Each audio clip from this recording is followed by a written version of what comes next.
할렐루야. 주님의 은혜와 사랑이 여러분 모두에게 함께하기를 주의 이름으로 축원합니다. 오늘 제목을 다 같이 따라하겠습니다. 화평케 하는 자.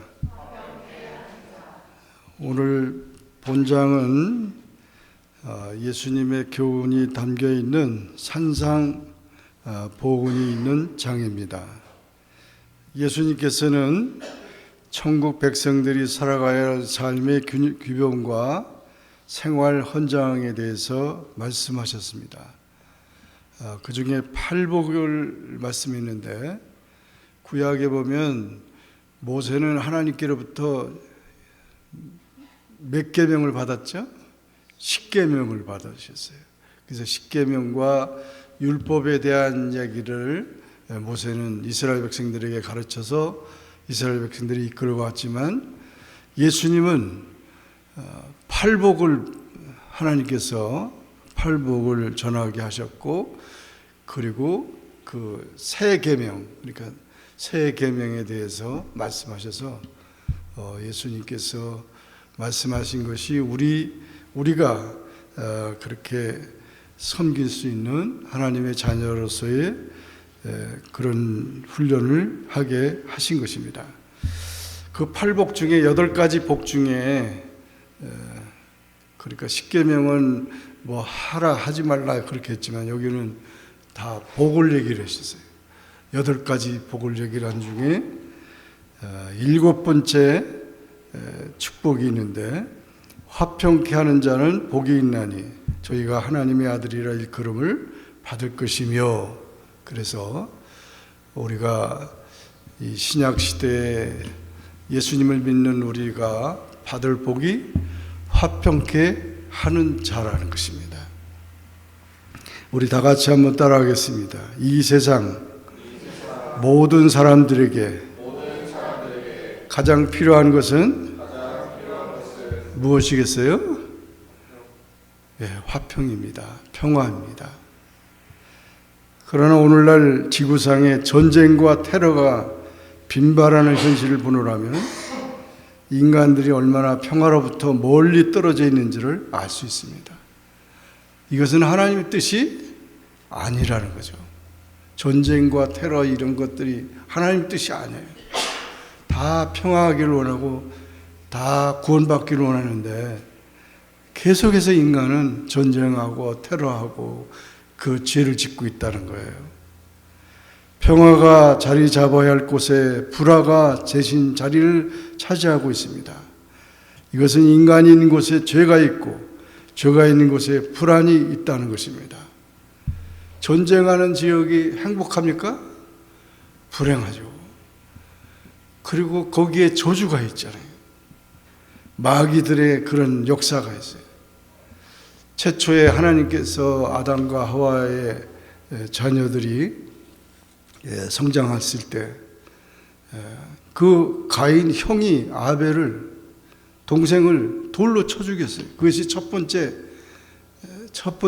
불화이면서 첫 번째 저주가 됐고 그 살인자가 됐습니다.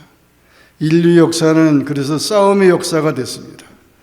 그래서 자꾸 싸움을 부추기는데, 싸움이 원래 우리가 존재해요. 너하고 나하고 붙자, 자꾸 싸움하고 이러는데, 이것은 정말 죄악의 연속입니다.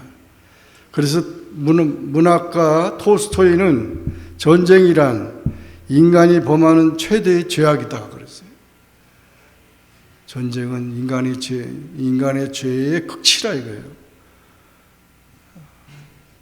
그리고 존 에버트라고 하는 사람은 전쟁은 파괴의 과학이다 그런 얘기를 했고, 오제이 스미스라고 하는 사람은 전쟁은 지옥이다.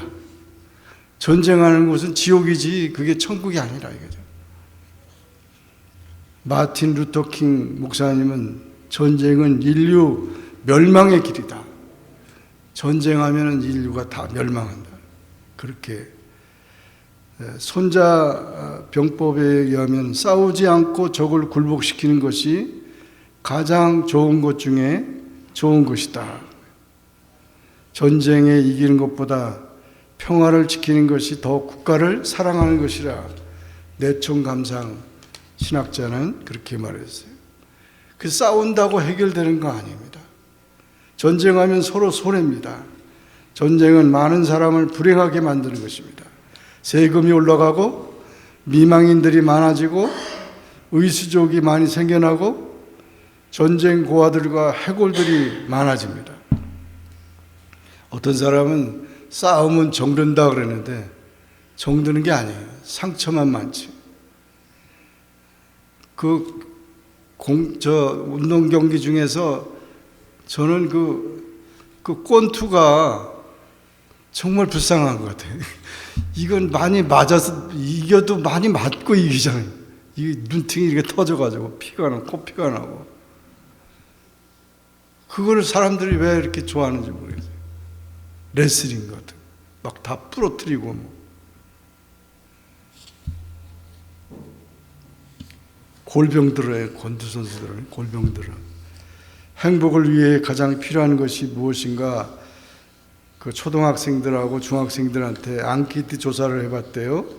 그랬더니 중학생은 화목한 가정이 소원이래요. 그 말은 뭐예요? 맨날 아버지 엄마가 싸운다 이거예요. 고등학생은 뭐냐고 그랬더니 뭐가 가장 필요한 거냐 그랬더니 돈이래요. 돈. 교회가 요즘에 어떤 사람들이 막 싸우니까 여기에 교회인 줄 알아? 이런 사람이 있대.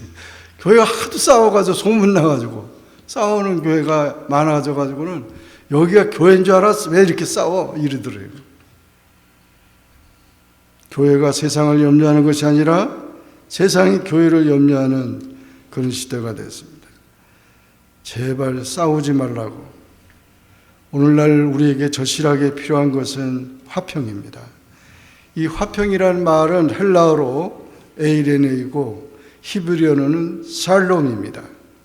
그래서 이스라엘 사람들은 인사가 샬롬이에요. 샬롬. 옆에 사람과 한번 인사해 보세요. 샬롬. 손 들고 샬롬 해보세요. 샬롬. 샬롬 진짜 샬롬. 평화라는 거죠. 평화. 화평이란 소극적으로 분쟁이 없고 싸우지 않는 상태를 말합니다. 적기적인 뜻은 사랑과 긍휼과 용서함으로 화목한 상태를 말합니다. 아이들이 참 귀엽고 아주 참 귀엽고 그런데 근데 싸울 때 보면 아주 그냥 또 어디서 그렇게 용감한지 싸울 때는 그냥 적극적인 뜻은 사랑과 긍휼과 용서함으로 화목한 상태를 말합니다. 이 화평이 이것이 우리 속에 품고 다녀야 되는데 분을 품고 다니면은 싸우는 거죠. 누구를 만든지 싸우는. 아니 수법을 해서 이렇게 그냥 이 필라델피아가 축제가 되고 학교도 그냥 다 클로스하고 그러는데 뭐가 왜 그러냐 그랬더니 우리 현섭 학생이 그러더니 화장실에서 싸우다가 그랬다는 것 같아요. 화장실 빨리 들어가야 된다고 줄 서가지고 화장실 줄 섰다고 화가 나. 아니 급하면 빨리 가서 양해를 구하고 먼저 들어가든지. 그렇게 싸우다가 뭐 이렇게 됐다는 거예요. 모르겠어요 정확한 건. 그러나 사랑과 긍휼과 용서함으로 우리가 화목해야 됩니다. 개인에게도 평화가 필요하고 가정에도 평화가 필요하고 회사에도 평화가 필요하고 우리 사회 곳곳에 평화가 필요 없는 것은 아무도 없습니다. 더 나아가서 평화는 국가 간에도 절대 필요합니다. 인생에게는 이 복이 필요합니다. 예수님께서 이 복을 주셨잖아요. 화평케 하는 자는 복이 있나니. 할렐루야. 이 복을 받아 누리시길 바랍니다. 이 화평의 그 복이 쌓아져야지 여기에 불만과 분노와 근심과 불안과 이것이 쌓아지면 안 된다는 거죠. 주님께로부터 받은 그 화평의 복을 쌓아야 된다. 그래서 화평을 쌓은 사람이 화평을 만들어낼 수 있죠. 화평이 없는데 어떻게 화평해요? 화평케 하는 자는 화평을 이루어내는 사람, 피스메이커입니다. 하나님과 형제들과 모든 사람들 사이에 평화를 이룩하도록 힘쓰는 자입니다. 불화한 공동체, 불화한 인간관계를 화목하게 만들고 화평케 만드는 사람입니다. 샬롬은 우리가 바라는 가장 평화롭고 행복한 상태를 말합니다. 인류 최대의 행복은 화목입니다. 부자 간에, 형제들끼리, 사제 간에, 친구끼리, 교인끼리 이 화목해야 되는 거예요. 인류의 소원은 평화롭게 사는 것입니다. 히브리서 13장 1절에 형제의 사랑하기를 계속하라 그랬어요. 형제 사랑을 계속하지 못하고 화목이 깨지면 안 된다는 거죠. 그러므로 여러분, 정말 우리가 이와 같이 이 세상의 모든 사람들은 다 평화하기를 원하시는 거예요. 항상 평화롭게 그렇게 살아가고 그렇게 가정과 그런 삶이 되시기를 주의 이름으로 축원합니다. 두 번째, 다 같이 따라하겠습니다. 그리스도만이 이 세상에 참된 평화이시다. 네, 그 평화는 어디로부터 오느냐?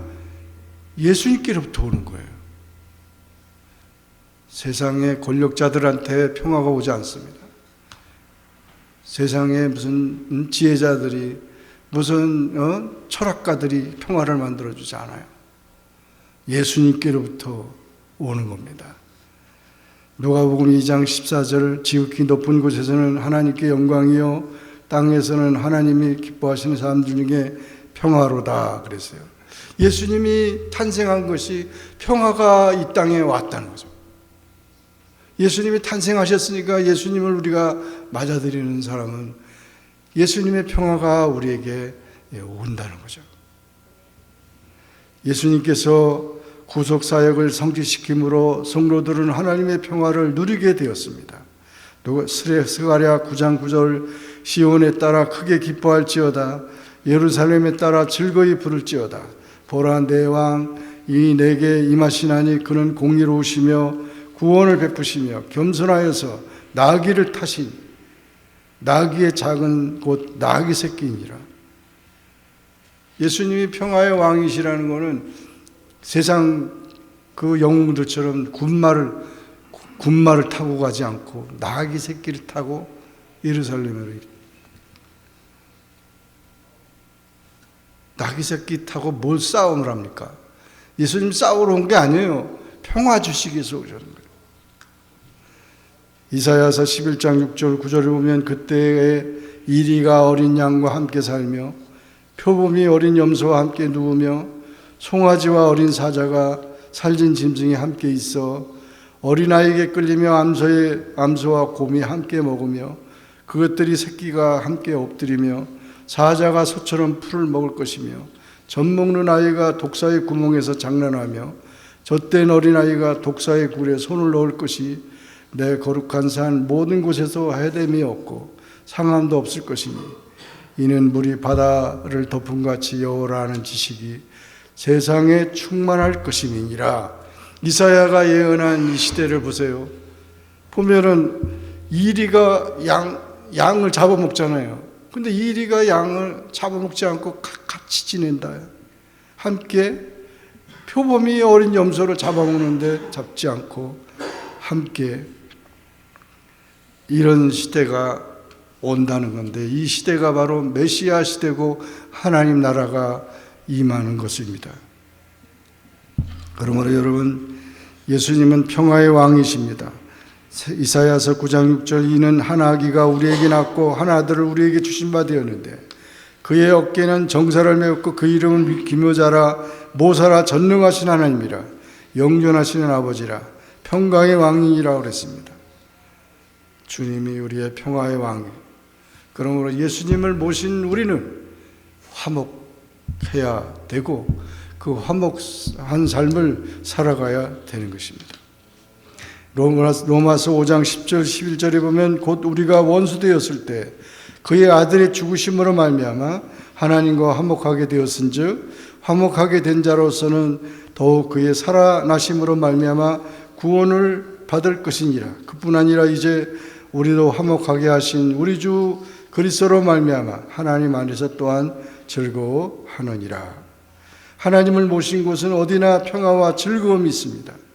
하나님의 나라의 특징은 평화입니다. 여러분, 이 나라에서 살기를 주의 이름으로 축원합니다. 로마서 14장 7절 17절 하나님의 나라는 먹는 것과 마시는 것이 아니라 오직 성령 안에 있는 의와 평강과 희락이라. 우리는 하나님 나라에 사는 자들, 지옥으로 갈 자가 아니고 마귀의 나라로 갈 자가 아니에요. 우리는 예수님이 계신 하나님의 나라, 평화의 나라에서 영원히 살기를 원하는 것입니다. 마지막 다 같이 따라하겠습니다. 그리스도인들은 세상의 평화를 위해서 일해야 한다. 여러분, 싸우지 마세요. 평화를 위해서 일하세요. 인류는 평화로운 세계를 꿈꾸고 국제연합 유엔을 만들었습니다. 유엔기는 지구를 이렇게 놓고 유엔 깃발을 보면 올리브 나뭇잎이 이렇게 감싸고 있는데 이 올리브 나무잎이 평화를 상징하는 것입니다. 따라서 유엔기는 전 세계가 평화롭게 지낼 것을 염원하는 마음이 담겨 있는 것입니다. 그러나 이 같은 인류의 간절한 소망에도 불구하고 지금도 세계 곳곳에서는 전쟁과 분쟁이 그치지 않고 있습니다. 많은 사람들이 평화를 외치지만 실제로 평화를 만들어 나가는데 힘쓰는 사람들이 너무나 적습니다. 싸우지 않아야 되고 싸우지 말고 잘 지내야 되는데 맨날 싸운다 이거죠. 우리 그 유치원 아이들 그 노래 중에 이게 있어요. 너하고 나는 친구 되어서 사이좋게 지내자. 그런 여러분, 그 십자가는 바로 평화를 상징하는 거예요. 기독교의 그 특징이 십자가잖아요. 십자가는 평화를 말하는 거예요. 화목한 것을 말합니다. 뜻이 맞고 정다운 것을 말합니다. 가와 만사성이라는 말이 있어요. 집안이 평안해야 모든 일이 다 잘 된다. 화목하면은 모든 일이 잘 됩니다. 우리는 화목의 사명을 받은 성도들입니다. 고린도후서 5장 18절 19절 모든 것이 하나님께서 났으며 그가 그리스도로 말미암아 우리를 자기와 화목하게 하시고 또 우리에게 화목하게 하는 직분을 주셨으니 곧 하나님께서 그리스도 안에 계시사 세상을 자기와 화목하게 하시며 그들의 죄를 그들에게 돌리지 아니하시고 화목하게 하는 말씀 우리에게 부탁하셨느니라 그랬습니다. 이제 그리스도로 말미암아 하나님과 화평하게 된 성도들은 우리들은 이 세상에서 화평케 하는 사명을 감당해야 된다. 화목케 하는 직책을 줬다고 그랬어요. 로마서 12장 18절 할 수 있거든요. 너희로서는 모든 사람으로 더불어 평화하라고 그랬어요.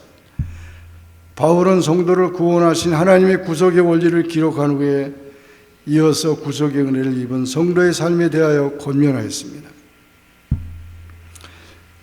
그래서 우리는 모든 사람으로 더불어 평화해야 한다는 것입니다. 히브리서 12장 14절 모든 사람과 더불어 화평함과 거룩함을 따르라. 이것이 없이는 아무도 주를 보지 못하리라. 그렇게 말씀합니다. 성도들은 본질적으로 화평케 하는 자로서 사명을 가지고 있는 존재입니다. 그럼 어떻게 화평해야 됩니까? 첫째, 욕심을 버려야 돼요. 이 탐심은 불화의 원인이고 결국 환경을 싸우게 만들어요. 욕심을 내니까. 그러므로 욕심을 버려야 됩니다. 서로 사랑해야 됩니다. 잠언 17장 1절 마른 떡 한 조각만 있고도 화목하는 것이 제육이 고기가 집에 가득하고도 다투는 것보다 나으니라. 떡 조각 한 조각 먹더라도 화목하는 것이 좋다는 거죠. 또 입을 조심해야 돼요. 항상 문제를 일으키는 것이 입입니다. 입만 잘 제어하고 다스려도 화평을 이루며 살 수 있어요. 이 입이 항상 문제예요. 잠언 26장 20절 나무가 다하면 불이 꺼지고 말쟁이가 없어지면 다툼이 쉬느니라 그랬어요. 말쟁이가 많으면 다툼도 많다 그랬어요. 입을 조심하는 것이 화평의 제일 근본책입니다. 화평케 하는 자는 화평의 말만 해야 합니다. 야고보서 1장 19절 사람마다 듣기는 속히하고 말하기는 더디하며 성내기도 더디하라. 어떤 말을 들었다 해도 즉시로 대꾸하지 말고 성내기도 더디하라는 것이죠. 잘 듣고 오해하지 말아야 돼요. 잘못 들으면 오해하게 되고 화평이 깨지게 됩니다. 그래서 하나님께서 입은 하나 줬지만 귀를 2개 줬다고 그랬잖아요. 다 잘 듣고 듣는 거가 중요해요. 잘 듣고 말하는 거는 더디 필요한 말만 하라는 거죠. 기도만 하고 말을 적게 해야 합니다. 시편 141편 3절 여호와여 내 입에 앞에 파수꾼을 세우시고 내 입술의 문을 지키소서. 이렇게 시편 기자는 그렇게 내 입을 파수꾼을 세워달라고 그렇게 기도했어요. 우리가 꼭 필요한 말은 이런 말입니다. 감사합니다. 미안합니다. 사랑합니다. 내 탓입니다. 한번 따라해 보실까요? 감사합니다. 미안합니다. 사랑합니다. 내 탓입니다. 그런 말만 잘 하시면 화평은 계속 솟아날 것입니다. 그런 말만 하는 공동체는 싸울 일이 없을 것입니다. 은혜를 사모해야 화평을 소유합니다. 이 화평은 내가 만드는 게 아니에요. 아까도 말씀했지만 주님이 우리에게 주셔야 돼요. 성령의 열매예요. 성령 받은 사람이 만들어가는 거죠. 요한복음 14장 27절 평안을 너희에게 끼치노니 곧 나의 평안을 너희에게 주노라. 내가 너희에게 주는 것은 세상이 주는 것과 같지 아니하니라. 너희는 마음에 근심하지도 말고 두려워하지도 말라. 이렇게 자기 마음속에 하나님의 은혜로 말미암아 우리 화평이 주어지고 예수님이 내 평안을 너희에게 준다 그랬으니까 주님께로부터 우리가 받아야 되기 때문에 은혜를 삼아야 돼요. 화평은 하나님과의 올바른 관계에서 주어지는 선물입니다. 욥기 22장 21절에 보면 너는 하나님과 화목하고 평안하라. 그리하면 복이 내게 임하리라 그랬어요. 이 회개하고 하나님과 올바른 관계를 회복할 때 화평이 임하게 됩니다. 그 마음에 죄를 짓고 하나님의 진노이 되었을 때는 결코 평화를 가질 수가 없고 그렇게 화목하지 않은 사람들은 자꾸 병도 생기고 문제가 복잡해져요. 그러므로 은혜를 사모하세요. 화평의 마음을 달라고 기도하세요. 또 겸손해야 됩니다. 다른 사람, 겸손이란 말은 다른 사람을 높이는 거예요. 다른 사람을 무시하니까 싸움이 되는 거죠. 높여야 돼요. 상대를 높여요. 자기는 낮아지고 교만을 버려야 되는 거죠. 그러려면 사랑의 눈으로 허물을 덮어줘야 돼요. 이 세상에 어떤 사람도 허물이 없는 사람은 없습니다. 완전한 인간은 없습니다. 부모는 자식을 사랑의 눈으로 보기 때문에 어떤 허물도 덮어주고 가려주려고 합니다. 잠언 10장 12절은 미움은 다툼을 일으켜도 사랑은 모든 허물을 가리우느니라. 화평을 위해서는 율법이 아니라 따지고 뭐 법적으로 뭘 하고 이런 게 아니라 사랑으로 덮어줘야 돼요. 하나님이 나를 은혜와 사랑과 용서의 눈으로 보아주셨듯이 우리도 그렇게 살아야 됩니다. 이웃과의 관계도 올바르게 있어야 화평을 누릴 수 있습니다. 로마서 12장 18절 할 수 있거든이 있거든. 너희로서는 모든 사람으로 더불어 평화하라.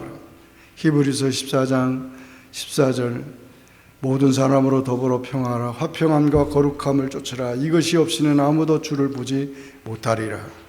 가족이나 이웃과 화목하지 못하면 평안할 수 없습니다. 마음을 넓히고 살아야 됩니다. 화평케 하는 자가 되어야 합니다. 또 화평케 하려면 모든 일에 십자가를 져야 합니다.